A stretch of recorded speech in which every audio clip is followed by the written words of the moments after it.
plus loin avec vous, Anne Niva, journaliste indépendante. Bonjour Anne. Bonsoir. Vous venez de sortir cette année ce livre enquête, La France en face aux éditions Fayard, une plongée aux côtés des Français qu'on n'entend jamais et qu'on risque à nouveau de ne pas entendre en avril prochain. Ah non, j'espère qu'on va les entendre, mais il y a du mécontentement, on l'entend un petit peu, et puis il y a aussi le fait d'aller voter ou de ne pas aller voter, c'est une façon de s'exprimer. On va le voir, en tout cas c'est à suivre dans votre livre. Face à vous, Gauthier Ribinski de la rédaction de France 24. Bonjour Gauthier. Bonsoir. Sommes-nous à la veille ou à l'avant-veille d'une invasion russe de l'Ukraine? Washington ne cesse d'alerter, l'Europe de temporiser et Moscou de souffler le chaud et le froid. Pour exemple, cette phrase sibylline de Sergueï Lavrov aujourd'hui. Nous mettons en garde contre des conversations interminables sur la résolution de problèmes qui doivent être résolus aujourd'hui. Mais néanmoins, en tant que ministre des Affaires étrangères, je dois dire qu'il y a toujours une chance. Voilà, du en même temps, version russe, sauf que dans la foulée, le ministre de la Défense, Sergueï Shoigu, lui s'est empressé d'annoncer la fin de certaines manœuvres militaires. Anne, faut-il y voir le signe que les Russes n'ont finalement jamais eu l'intention d'envahir l'Ukraine ou bien qu'ils jouent tout simplement avec nos nerfs depuis le début? Les intentions des Russes, moi, je ne les connais pas, personne ne les connaît. Les Américains semblent les connaître, mais ça fait 2 mois qu'on nous parle d'une attaque imminente.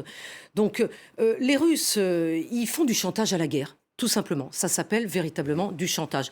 Quand on masse des centaines de milliers d'hommes qui entourent un pays tout en ne rentrant pas dans ce pays, ne disant pas qu'on va le faire. De toute façon, ça serait quand même une grande première que Vladimir Poutine, il ne l'a jamais fait ni en Géorgie, ni pour la Crimée. Il n'a jamais dit à l'avance ce qu'il allait faire. Donc, en tout cas, si le but de Vladimir Poutine, c'est de nous faire peur, c'est réussi, parce que de notre côté, du côté occidental, on ne cesse d'exprimer cette panique. D'ailleurs, le président ukrainien l'a dit, Zelensky. Il a dit le meilleur ennemi de nos ennemis, c'est la panique. Tout le monde panique en Ukraine. Ça gêne quand même beaucoup les Ukrainiens, le fait que les Américains paniquent à ce point. Donc on est dans la gesticulation politique, géopolitique et diplomatique. Gauthier, vous avez vu une inflexion dans les déclarations russes aujourd'hui qui semble laisser la voie au dialogue où finalement il n'y a rien de nouveau sous le soleil? C'est peut-être quelque chose de nouveau en ce sens que c'est une manière pour les Russes de reprendre la main par rapport à ce flot alarmiste que les Américains emploient ces derniers temps. Si les Américains emploient ce flot alarmiste, c'est précisément pour essayer de montrer que les Russes ne peuvent être que des fauteurs de troubles. Quand Lavrov s'exprime aujourd'hui en disant « il y a une chance pour la négociation », là encore, c'est une manière pour le Kremlin de montrer que les méchants, ce ne sont pas eux. Et que s'il y a de l'hystérie, puisque c'est le terme employé par Vladimir Poutine, elle est bien du côté américain. Donc, est-ce que c'est une façon de rattraper dans la rhétorique guerrière, une manière de rattraper le volant, de se remettre à la barre de cette rhétorique? Pourquoi pas?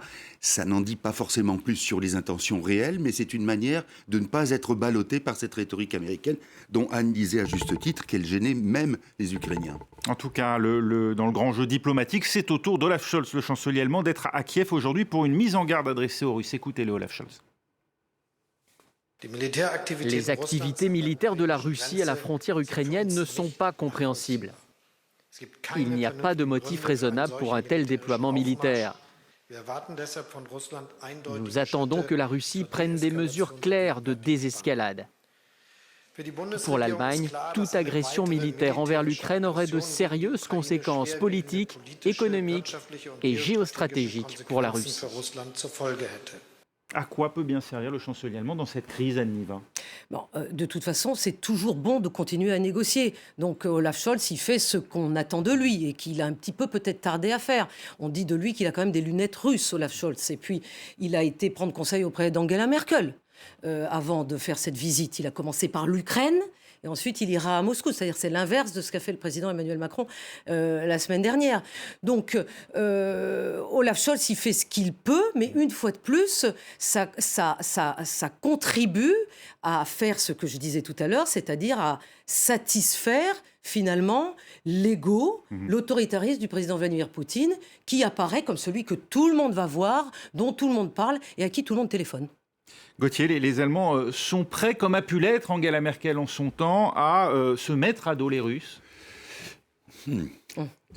Les Russes, comme disait Anne, ont besoin, comme les Américains d'ailleurs, de ces intermédiaires qui peuvent parler avec celui qui est de l'autre côté des barbelés ou de la barricade.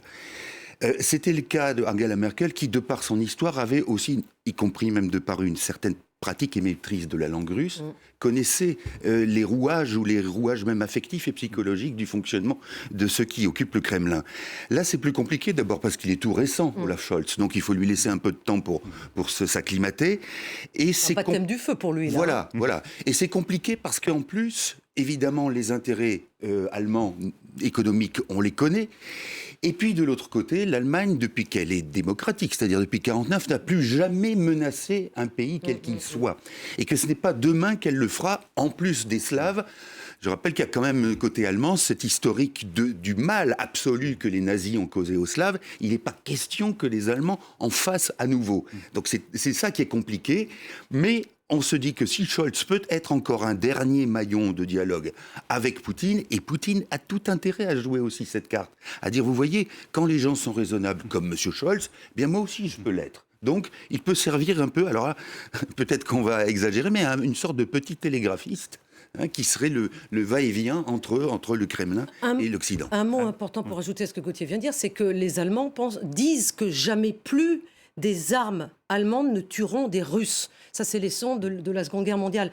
Donc évidemment, ça peut paraître un principe un peu d'un autre temps, mais c'est ce principe auquel tient aujourd'hui Olaf Scholz, même s'il est critiqué pour ça. Et qui crédibilise sa parole face à Vladimir Poutine. C'est pour ça que l'Allemagne, c'est presque comique, a envoyé, comique entre guillemets, a envoyé des casques blindés aux Ukrainiens pour se défendre, et non pas des armes, comme les Ukrainiens le réclament. Alors face à cela, les Américains, eux, ne cessent d'alerter sur l'imminence, au contraire, d'une invasion russe. Écoutez encore Anthony Blinken, c'était aujourd'hui même au micro de France 24.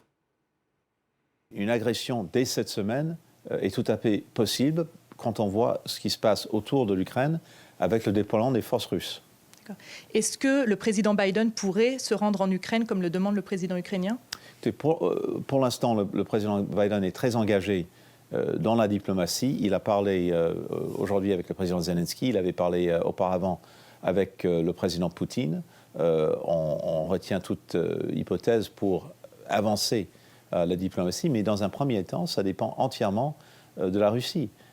Est-ce qu'ils vont poursuivre un retrait des forces qui entourent l'Ukraine pour donner l'opportunité à la diplomatie d'essayer de résoudre les problèmes qui existent, ou au contraire, est-ce qu'ils vont continuer à non seulement maintenir, mais accroître leurs forces qui sont déployées autour de l'Ukraine, et puis agir avec une agression aussitôt que cette semaine? Voilà, alors Washington qui, pour autant, par la voix du Pentagone, pense que Poutine n'a toujours pas pris de décision, mais en tout cas s'en donne les moyens. Volodymyr Zelensky, le président ukrainien, leur dit chiche aux Américains. Il invite même Joe Biden à se rendre à Kiev pour dissuader les Russes d'une éventuelle offensive. Ça aurait de la gueule, comme on dit, pour Biden de se rendre à Kiev dans ces conditions. Écoutez, ça aurait de la gueule peut-être, mais enfin ce qui compte, c'est quand même ce qui va se passer sur le terrain ou pas. On n'est pas dans la surenchère de qui fait...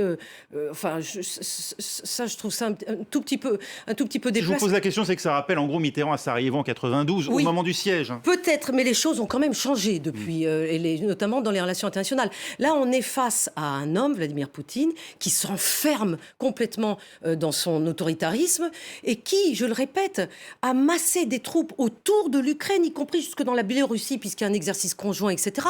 Et qu'en fait, il nargue l'Occident en disant « Voyez, nous, on est prêts, nos hommes sont prêts à aller mourir en Ukraine, pas vous, pas les vôtres. » Et en cela...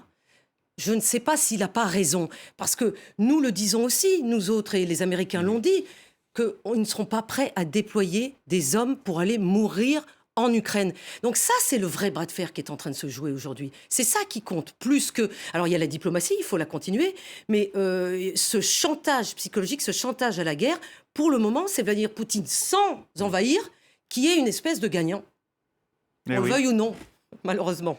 Les Américains, ils sont réellement persuadés, d'après vous, d'une invasion, Gauthier. Alors, un certain nombre d'internautes nous le montrent, photo satellite à l'appui. C'est effectivement cette concentration impressionnante de forces russes. Et si tel était le cas, ils feraient quoi, les Américains ?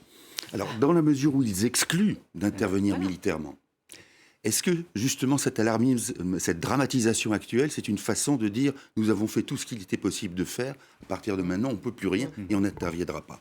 Ou alors, c'est un moyen d'acclimater et d'accoutumer l'opinion publique internationale au fait que peut-être il pourrait y avoir intervention, mais plus raisonnablement. Le problème pour les Américains, c'est de placer la barre très haut pour que, s'il y avait une désescalade, quelle qu'elle soit, aussi minime soit-elle, l'Ouest, l'Occident puisse dire voilà la victoire inespérée, nous l'avons arrachée sur le fil. Et ça serait, et on passerait finalement la question de l'Ukraine par pertes et profits. Ça pourrait être même le cas s'il y avait une invasion limitée par la Russie de l'Ukraine. On parle du Donbass, cette région sécessionniste. Eh bien, si ça ne se limitait à ça, et que ça s'arrête à ces frontières-là, l'Occident pourrait dire on a évité le pire, on a évité l'invasion. Et Kiev, attention, la prochaine fois, tenez-vous bien, n'ayez pas de revendications atlantistes, parce que la prochaine fois, Vladimir Poutine vous mangera tout cru. Et voilà. Et là, on aurait gagné, là encore. C'est toute une espèce de... C'est en fonction d'un rapport de force, à partir du moment où on considère quel est celui qui a le moins perdu dans un jeu compliqué. Raphaël, en un mot, Timothy Garton-Ash, un grand politologue britannique, vient de le publier dans The Guardian, et je suis complètement d'accord avec lui. Là, on a une grande différence, c'est-à-dire que Poutine, lui, sait ce qu'il veut, et nous, occidentaux, on ne sait pas. On sait beaucoup moins. On est dans les dissensions, on est dans la confusion, et évidemment, ça nous affaiblit, et évidemment, ça renforce symboliquement Vladimir Poutine. C'est dans ce contexte, en tout cas, qu'on attend la décision que doivent prendre les Européens quant au maintien ou non de leur présence au Mali. Un sommet entre l'Union européenne et l'Union africaine doit se tenir en fin de semaine à Bruxelles. La France pourrait, elle aussi, Gauthier, être amenée à cette occasion à revoir sa présence au Mali. Oui, alors là, c'est une histoire presque qui ressemble parfois à du dépit amoureux, si ce n'est que les autorités maliennes actuelles sont vachardes et revanchardes. Oui. Bon. Mais c'est vrai que la France dit vous ne voulez pas nous retenir, vous ne voulez plus de nous, ben nous on va faire un malheur. C'est-à-dire que non seulement on s'en va, mais pour pas apparaître comme étant les seuls en situation de dépit, on s'en va avec tous les Européens. Et débrouillez-vous, je pensais à un autre mot, débrouillez-vous et vous verrez bien avec vos amis russes comment vous en sortez. C'est ça la position de la France, qui n'arrive pas à comprendre, et c'est là qu'il faudrait creuser, pourquoi ces élites maliennes, qu'elles soient régulières ou arrivées via un putsch, soient aussi anti-françaises.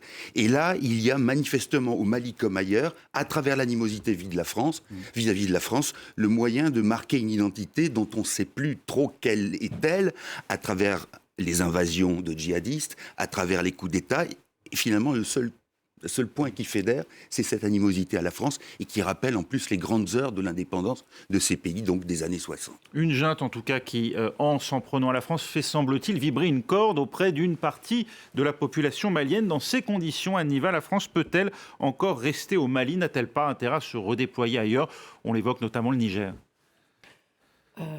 Je pense que la France doit absolument réfléchir sagement à ce qu'elle doit faire et qu'elle doit peut-être, avant de penser à un redéploiement hâtif, tirer les leçons de ses erreurs. Parce que là, quand même, il me semble que dans cette affaire du Mali et des forces que nous y avons déployées, il y a eu des erreurs d'analyse phénoménales qui ont été commises depuis longtemps, depuis le début sous François Hollande, et l'État français a sous-estimé le niveau de corruption, le niveau de faillite de l'État malien, le niveau de confiance.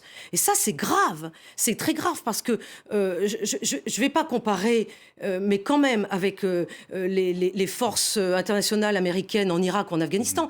Mais les populations nous en veulent ensuite quand on a raté ce qu'on devait faire sur place. Et est-ce qu'on n'en est pas là en ce moment au Mali? Je ne sais pas. Ça en approche. En tout cas, il faut essayer de se remettre sur pied. Et on va voir justement quelle décision sera prise sans doute cette semaine. Et il y aura peut-être une concordance d'ailleurs entre ces deux événements. Ukraine, Mali, ce sera à voir. Merci en tout cas Aniva d'avoir été avec nous. Merci à Gauthier Rybinski.